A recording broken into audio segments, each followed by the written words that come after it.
សួស្តីប្រិយមិត្តទស្សនិកជនជាទីមេត្រីនៅក្នុងឱកាសនេះដែរខ្ញុំបាទសូមជូនជារៀងមួយបាទក្នុងថ្ងៃនេះលោកស្រីអ្នកនាងកញ្ញាទាំងអស់ទទួលការសប្បាយរីករាយពីខ្ញុំបាទដូចតទៅអូននឹកបងទេបងនឹកអូនណាំងឬចិនស្រីផ្លាំងភ្លេងនឹងបងហើយបងនៅតែចាំរូងអូនណាព្រោះបងនេះស្រឡាញ់រូបអូនស្នេហ៍ដំបងបងហើយនឹងស្រីអូនជាឬឈឺប្រាប់ដំនឹងផងត្រង់ស្រីនួនអងអូននឹងមកទេបងចាំរូងអូនគ្មានភ្លេចទេណាចាំអូនជានិញមិនបំភ្លេចរូងអូនទេស្រីបងមើលតែមេឃថ្ងៃនេះថ្ងៃស្អែ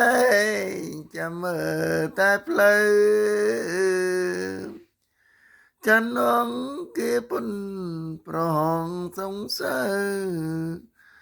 បានស្រមកស្រីថ្លៃមិនឃើញរូបអូនទេណាអូនអើយអូនបងស្រឡាញ់ពិនសូមស្រីអាណិតដល់ចិនមកផងអូនអើយអូនបងស្នេហ៍អូនណាស់បងស្រឡាញ់តែអូនបងស្រឡាញ់តែអូនណាថ្លៃបងមើលតែមេឃរុងអូននឹងអើយណាស្រពិសី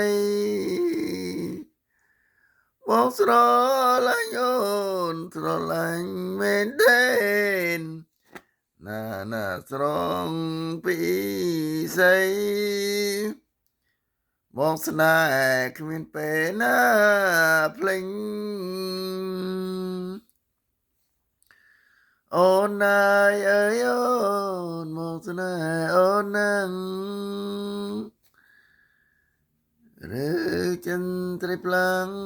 ឆ្ងាយពីមកអើយអូនអើយអូនមកស្នេហ៍អូននឹងបងស្រឡាញ់តែអូនស្រឡាញ់អូនតែម្នាក់ណាថ្លៃ